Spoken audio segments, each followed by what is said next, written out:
자, 오늘은 십자가의 원수는 어떤 사람인지에 대해서 한번 생각해 보도록 하겠습니다. 여러분, 교회 안에도 십자가의 동역자가 있지만 여러분, 어쩔 수 없는 사실 한 가지는 무엇이냐면 십자가의 원수, 십자가의 대적자도 있다라는 것입니다.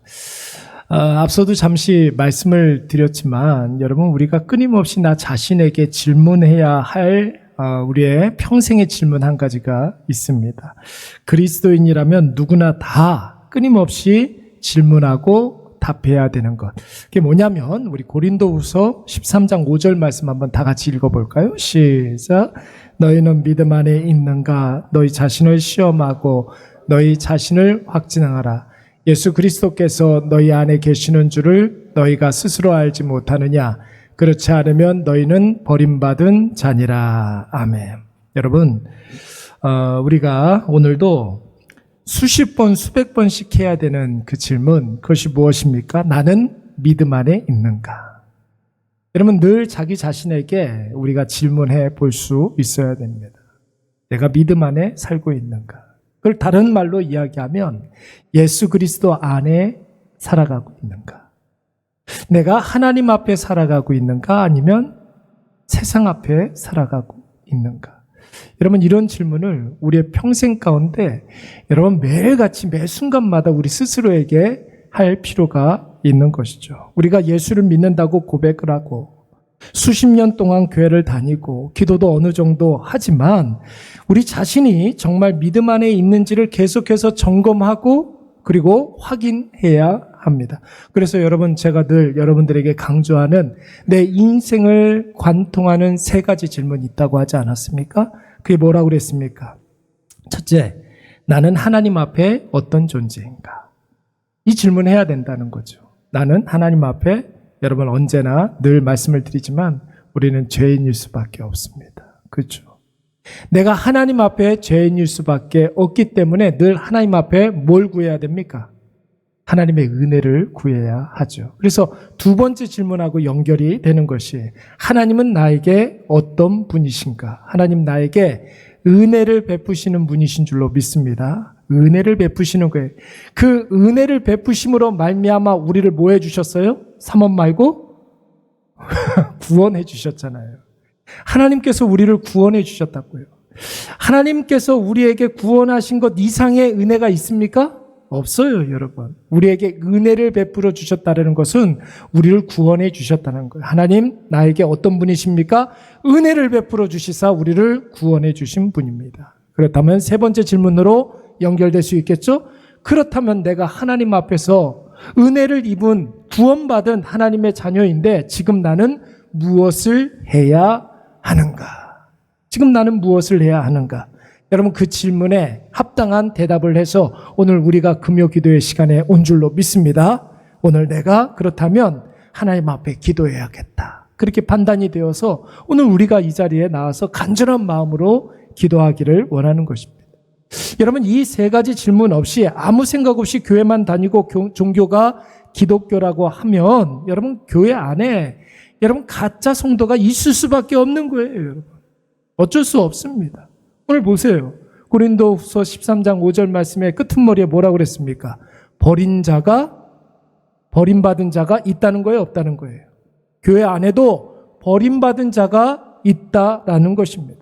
그리고 오늘 본문의 말씀에서는 이 버림받은 사람을 그리스도의 십자가의 원수다, 그렇게 이야기했어요. 교회 안에도 여러분 믿음 안에 살지 아니하고 세상 앞에 살면서 버림받은 자들이 있는데 그 사람들은 십자가의 원수다, 그렇게 정의하고 있습니다. 그리고 로마서 15장 말씀에 보시면은 그런 사람들을 우리는 육적인 그리스도인인 그렇게 이렇게 이야기를 했고, 또 고린도전서 3장 1절 말씀에서는 육신에 속한 자, 어린아이와 같은 자, 그렇게 이야기하고 있습니다.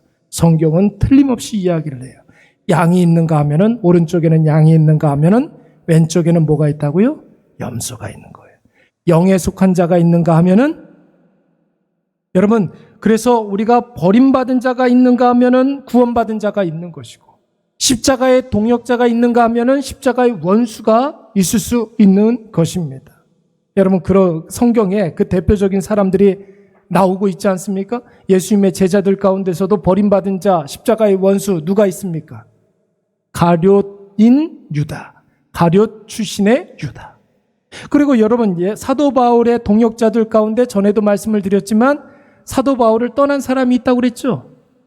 데살로니가로 떠난 사람 데마가 있었습니다. 초대교회 안에서도 배교자들이 있었으니 그 사람들이 후메네오와 알렉산더, 이런 사람들이 있었어요. 여러분, 이 모든 사람들이 겉으로는 예수님의 제자라고는 했지만 진짜 모습은 예수님의 대적자들이었다는 것입니다. 우리가 지금 빌립보 말씀을 묵상하고 있는데 여러분, 이 빌립보서의 별명이 뭐라고 그랬습니까? 기쁨의 서신, 이렇게 이야기했습니다.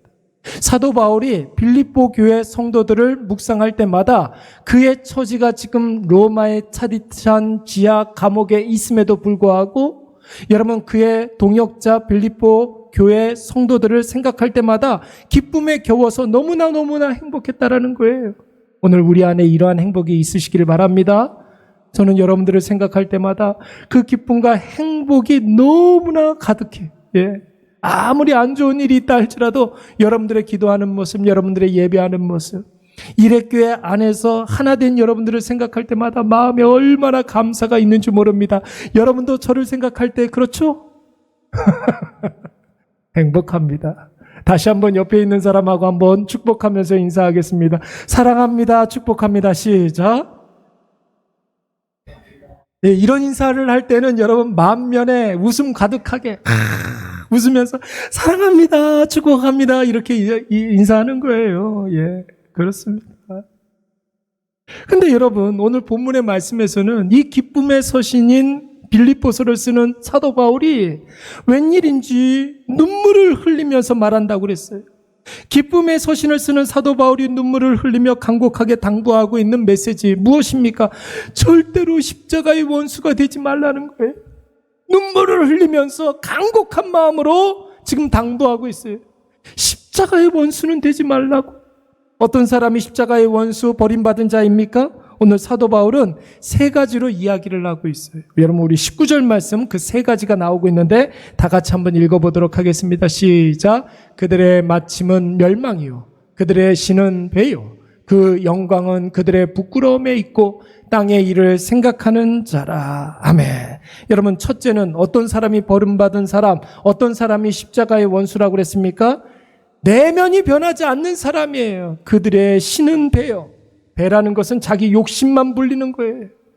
자기 욕심을 신으로 삼고 살아간다는 거예요. 여러분, 예수 그리스도를 모르는 불신자들이 그렇게 살아가고 있잖아요. 교회 안에도 예수님을 믿는다고 하면서도 내면에 변화가 없는 사람들, 이런 사람들을 우리는 십자가의 원수다, 그렇게 이야기하고 있는 거예요. 두 번째는 누굽니까? 자기밖에 모르는 사람의 그 영광은 그들의 부끄러움에 있고, 자기밖에 모르는 사람이에요. 자기가 영광스럽게 생각하는 그것으로 부끄러움을 당할 것이라는 거예요. 세 번째는 땅의 일만 생각하는 자라. 하늘의 일이 아니라 무엇만 생각하는 사람? 땅의 일만 생각하는 사람. 여러분, 오늘 이 세 가지 간단하게 우리 한번 생각을 해보도록 하겠습니다. 먼저는 내면이 변하지 않는 사람. 여러분, 그런 사람 어떤 사람입니까? 그들의 신은 배요, 이렇게 이야기하고 있습니다. 그들의 신은 배요. 자기 욕심만 채려고 하는 사람.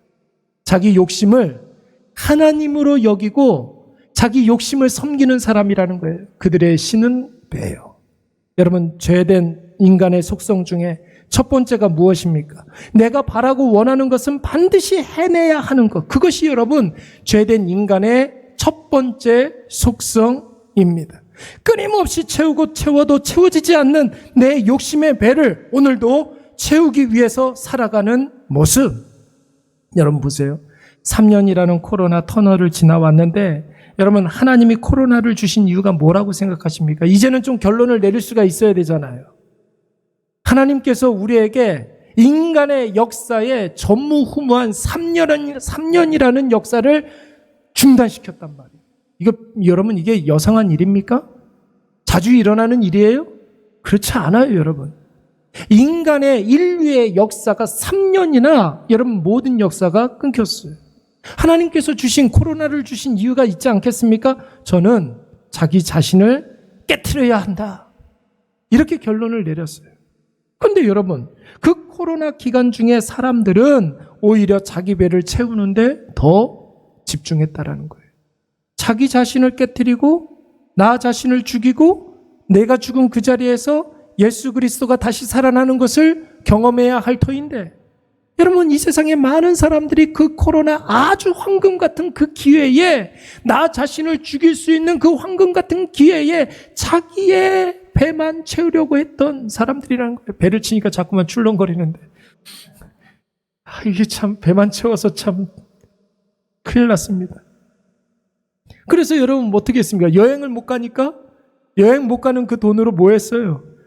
그 돈으로 집 꾸미는데 그렇게 사용했다는 건 아닙니까? 그래서 코로나 기간 중에 가전제품이 제일 많이 팔렸다는 거예요. 그동안 못 바꿨던 텔레비전도 55인치에서 85인치로 바꾸고, 그동안 없었던 식세기도 들여놓고, 그동안 없었던 뭐 음식물 분쇄기도 막 들여다 놓고, 막 그게 제일 많이 팔렸다는 건 아닙니까? 예. 그래도 돈이 남으니까 여러분 어떻게 했습니까? 막 그래서 사람들이 명품 같은 거 막 사는 거예요. 예. 그래서 그 코로나 기간 중에 여러분 명품 회사들이 그렇게 호황을 많이 맞이했다라는 것 아닙니까? 여러분, 이것은 교회 다니는 사람들도 마찬가지였어요. 온라인 예배가 허용되면서 여러분 내 교회, 우리 교회 의식이 없어졌어요. 내 교회, 남의 교회, 이 의식이 없어졌습니다. 그래서 좀 유명하다고 하는 목사님 설교만 찾아다니는 거예요. 크다고 하는 교회 예배만 많이 온라인으로 찾아다니는 거예요. 그러면서 참 희한한 현상이 벌어져요. 내 취향에 맞는 설교를 취사 선택할 수 있게 되었어요. 내가 좋다고 생각하는 그 예배, 이런 것만 찾아다녔어요. 그러니까 여러분, 우리가 예배를 드리면서도 나 자신을 강화시키는 거예요. 내가 원하는 설교만 들으니까 설교를 들으면서 나를 깨트리는 것이 아니라 나를 더 강화시키게 되는 것이죠. 여러분, 진짜 설교는 무엇입니까? 내가 옳다고 생각하는 것이 잘못된 생각이라는 사실을 깨닫고 돌이키는 것이 여러분 진짜 설교예요. 그래서 설교를 들을 때 좀 아플 수 있어야 돼요. 기분이 나빠야 돼요. 감정이 상해야 됩니다. 목사님이 나들으라고 하는 소리구나, 이런 게 느껴져야 돼요. 그리고 내 이놈의 교회 나가나 봐라, 이러는 게 아니라 어떻게 나를 깨트려야 되겠구나, 나를 깨트려야 되겠구나. 이게 진짜 설교란 말이에요. 예배는 무엇입니까? 나 자신을 채우는 것이 아니라 나 자신을 비워내는 거 아니에요. 나 자신을 하나님께 드림으로 말미암아 나를 비우는 거예요. 말씀과 예배로 나 자신을, 그런데 여러분 계속해서 자기 자신을 강화시키는 거예요. 말씀을 취사 선택하면서, 예배를 내가 선택할 수 있게 되면서. 그러니까 여러분 영적인 교만함에 빠져 있음에도 불구하고 자기가 옳다라고 생각을 하는 것이죠. 누구를 근거로 해서? 말씀을 근거로 해서, 예배를 근거로 해서, 하나님을 빙자해서 자기가 더욱더 교만해질 수 있는 토대를 마련하게 되는 거예요. 여러분 고린도후서 5장 15절 말씀을 보시면은 뭐라고 그랬습니까? 그가 모든 사람을 대신하여 죽으심은 살아있는 자들로 하여금 다시는 그들 자신을 위하여 살지 않고, 자기 자신을 살지 않고, 그들 자신을 위하여 살지 아니하고, 오직, 다 같이 시작, 오직 그들을 대신하여 죽었다가 다시 살아나신 이를 위하여. 누구를 위하여 살라는 것입니까? 예수 그리스도. 누구를 위해서 살지 말고, 나 자신을 위해서 살지 말고 예수를 위해서 살라는 거야. 내가 죽으면, 내가 죽은 그 자리에서 누가 살아난다고요? 예수 그리스도. 내가 살아나면, 내가 높아진 그 자리에서, 내가 교만해진 그 자리에서 누가 죽는 거예요? 여러분 그 자리가 바로 골고다가 되는 거예요. 다시 한번 예수 그리스도를 우리가 아주 신나게 못을 받고 있는 거예요. 사랑하는 여러분, 최고의 복락이 무엇입니까? 내가 죽고 예수가 사는 것인 줄로 믿습니다. 여러분 이것을 깨닫는 것이 최고의 지혜. 최고의 지혜가 뭐라고요? 내가 죽고 예수 그리스도가 살아나는 것. 최고의 지혜.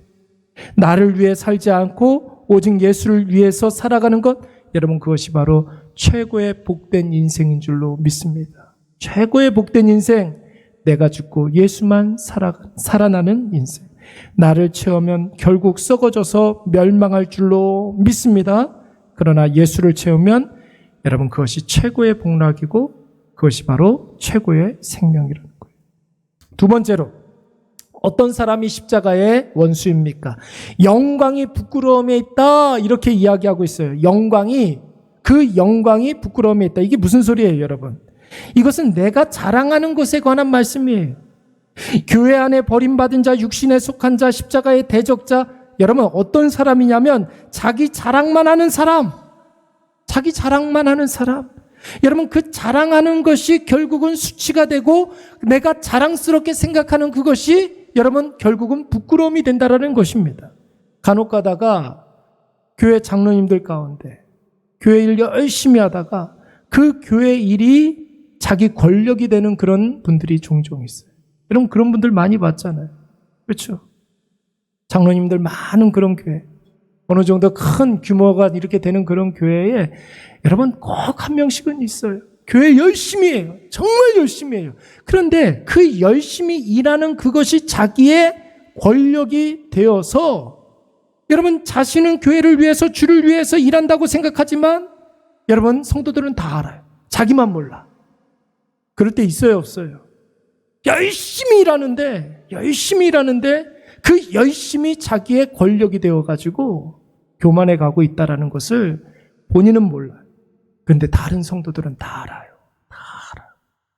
그것이 주를 위한 일이 아니라 자기 자존심을 위한 일이라는 것을 자기가 자랑하고 자기가 추구하는 것이 자신에게 큰 부끄러움이 되고 수치가 되는 것, 이런 우리 주변에 그것을 얼마나 많이 볼 수가 있는지 몰라요. 돈 좀 있는 분들은 자신이 가진 재물 은근히 과시하다가 그 재물이 스스로 수치가 될 때가 너무나 많이 있어요. 자식 자랑하는 그런 분들도 많이 있죠. 여러분 될 수 있으면 자기 자식 자랑은 안 하는 게 좋아요. 자녀들을 위해서 안 하는 게 좋아요. 내가 자랑스러워하는 그 자식 때문에 부끄러움을 당하는 일들이 얼마나 많이 있습니까? 세상에 소망을 두고 세상을 추구하면 결국 세상이 우리 뒤통수를 때리게 되는 거예요. 우리가 가졌다 생각하는 그것, 여러분 하나님께서 우리에게 누리라고 주신 것이 아닙니다. 사명 감당하라고 주신 은사예요. 은사. 그 은사는 여러분 조용히 사용하라고 주신 것이죠. 그거 자랑하라고 주신 것이 아닙니다. 자랑해야 하는 것이 있다면 유일한 자랑해야 될 것, 그것은 무엇입니까? 오직 예수 그리스도의 십자가밖에 없는 줄로 믿습니다. 우리가 자랑해야 된다면 오직 한 가지만 자랑해야 돼요. 예수 그리스도의 십자가. 갈라디아서 6장 14절 말씀에 보면 뭐라고 그랬습니까? 그러나 내게는 우리 주 예수 그리스도의 십자가 외에는 결코 자랑할 것이 없나니. 할렐루야. 예수 그리스도밖에 우리는 자랑할 것이 없어야 될 줄로 믿습니다. 나의 영광이 여러분 곧 부끄러움이 될 수가 있는 거예요. 여러분 선줄로 생각하는 자는 넘어질까 조심하라.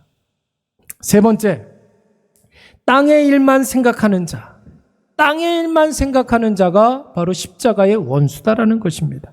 교회 안에 십자가의 대적자, 버림받은 자가 있는데 여러분 어떤 분은 목사님 너무 교회 안에만 계셔서 잘 모르시는데 어떻게 맨날 말씀만 묵상하고 맨날 기도만 하고 예배만 드릴 수 있습니까? 이렇게 질문하는 분들이 종종 있어요. 목사님 좀 세상을 잘 모르시는 것 같아요. 세상 살다 보면, 직장 생활하다 보면 늘 말씀만 생각하고 예배에 집중하고 그럴 수가 없습니다. 기도할 시간이 별로 없어요. 이렇게 이야기하시는 분들이 종종 있습니다. 여러분, 땅의 일만 생각한다는 말은 경향성을 말하는 거예요. 경향성. 그 경향성이라는 것은 무엇을 말하는 거냐면 우리가 세상 일을 할 때에 그 모든 일들을 예수님과 연관시켜서 바라보고 판단하는 것. 모든 상황들을 예수님하고 연결시켜서 그것을 바라보고 판단하는 것. 그게 바로 경향성이에요. 경향성. 누구누구는 그런 경향이 있어. 이런 뜻 있잖아요. 지향성이라는 거죠. 그 모든 일들을 예수님과 연관시켜서 생각하는 거예요. 하루 종일 예배만 드리고 하루 종일 기도만 하고 하루 종일 말씀만 보라는 말이 아니에요. 이렇게 좀 기울여져 있는 거예요. 하나님께로. 우리가 세상에 대해서 이만큼 기울여져 있으면 여러분 툭 건드리면 어떻게 됩니까? 세상으로 뚝 떨어져 버리죠.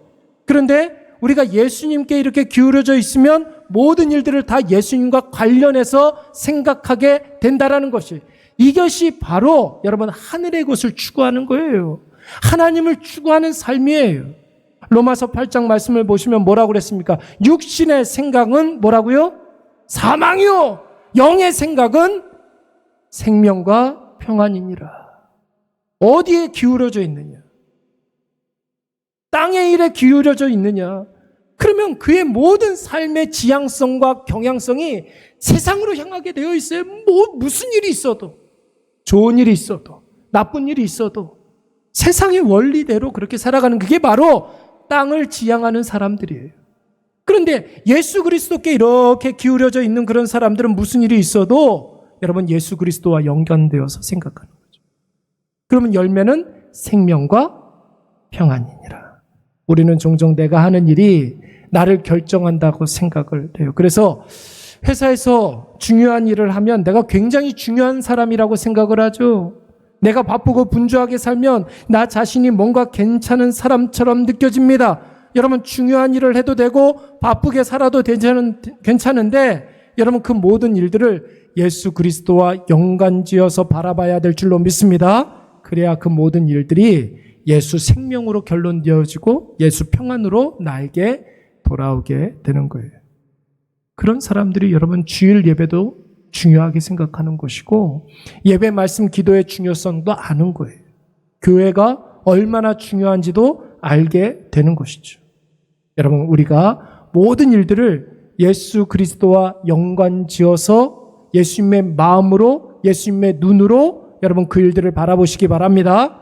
그러면 무엇이 중요한지 무엇이 덜 중요한지를 바르게 분별할 수 있게 되는 거예요. 그래서 여러분 골로새서 3장 2절 말씀에 뭐라고 그랬습니까? 위의 것을 생각하고 땅의 것을 생각하지 말라, 이렇게 이야기했어요. 그래서 땅에 있는 지체를 죽이라, 땅에 있는 지체를 죽이라 그랬어요. 예수님께서도 우리에게 가르쳐 주신 여러분 주님 가르쳐 주신 기도에서 뭐라고 그랬습니까? 나라가 임하옵시며 그 다음에 뜻이 하늘에서 이루어진 것 같이 땅에서도 땅에 일어나는 모든 일들을 하늘의 관점으로 보는 거예요. 그게 바로 여러분 우리에게 영적인 분별력을 주시옵소서. 제가 그렇게 기도해야 된다고 그랬잖아요. 모든 일들을 영적인 분별력으로 볼 수 있어야 되는 거예요. 여러분 마음이 세상에 가 있는 사람들이 있어요. 예배, 말씀, 기도 이런 것과는 전혀 상관없이 살아가는 사람들, 교회, 성도, 직분, 전도 이런 것과 전혀 상관없이 살아가는 분들, 오로지 세상 일에 함몰되어서 주의 일과는 무관하게 살아가는 사람들, 여러분 어떻게 우리가 이런 사람들을 교회는 다닌다고 하지만 어떻게 성도다, 그리스도인이다 그렇게 이야기할 수 있겠습니까? 여러분 그렇다면 이제 우리는 어떻게 해야 되겠습니까? 오늘 본문 20절 말씀에 보시면 여러분 우리의 시민권이 어디에 있다고 그랬어요? 하늘에 있다고 그랬어요. 우리의 시민권이 하늘에 있다고 그랬어요. 그러니까 다시 말해서 여러분 땅의 것을 바라보면 안 되고 오직 하나님만 바라봐야 될 줄로 믿습니다. 오직 하나님만 바라봐야 되는 거예요. 그래야 십자가의 원수가 아니라 십자가의 동역자가 되는 거예요. 버림받은 자가 아니라 우리가 구원받은 자가 되는 것이고, 여러분 우리가 육에 속한 자가 아니라 영에 속한 자가 될 수가 있는 것이죠. 여러분 우리가 하나님만 바라보자 이런 말 굉장히 많이 쓰는데 여러분 이 말 아까 전에 서두에도 말씀을 드렸지만 뭐 생각하는 걸까요? 고린도후서 13장 5절 말씀 처음에 설교 시작할 때 이 말씀 봤잖아요. 내가 믿음 안에서 사는 사람인가? 계속해서 자기 자신을 점검하는 거예요. 세 가지 질문이 있어야 된다고 그랬죠? 나는 하나님 앞에 어떤 존재인가? 두 번째는 다 같이 시작. 여기 없군요. 네. 짠. 첫 번째 시작. 나는 하나님 앞에 어떤 존재인가? 나는 부족하다. 나는 연약하다. 그래서 나는 무엇이 필요하다? 은혜가 필요하다. 은혜가 필요하다. 은혜를 주시는 분이 누구입니까? 하나님이잖아요. 그래서 하나님은 나에게 어떤 분이신가 질문해야 되죠. 하나님 나에게 어떤 분이세요? 은혜를 베풀어 주시는데 은혜 중에 최고의 은혜 무엇입니까? 사모니 아니야. 구원받는 거, 그것이 가장 큰 은혜라고 하지 않았습니까? 우리는 다 구원받은 하나님의 자녀인 줄로 믿습니다. 그러니까 여러분, 오늘 내가 지금 뭘 해야 될까요? 하나님께서 나에게 원하시는 것이 무엇일까요? 그것을 생각하는 거예요. 그러면 나를 위해서 살아가는 것이 아니라 내 배를 신으로 여기면서 살아가는 것이 아니라 하나님께 영광 돌려드리면서 하나님께서 조금이라도 기뻐하시는 그 일들을 하려고 기를 쓰고 노력하게 되는 줄로 믿습니다. 여러분, 이 세 가지 질문을 가지고 매일 묵상하고 답을 하고 내가 답한 대로 살아가면 육적 그리스도인의 오명을 벗을 수 있는 것이 십자가의 대적자가 아니라 십자가의 동역자로 쓰임받게 될 줄로 믿습니다. 이것을 여러분 꼭 기억하셔서 오늘도 우리의 삶의 방향이 하늘을 향하여 살아가시고 십자가의 증거자로, 십자가의 조력자로, 십자가의 동역자로 살아가시는 저와 여러분이 되시기를 간절히 축원합니다. 오늘 이 찬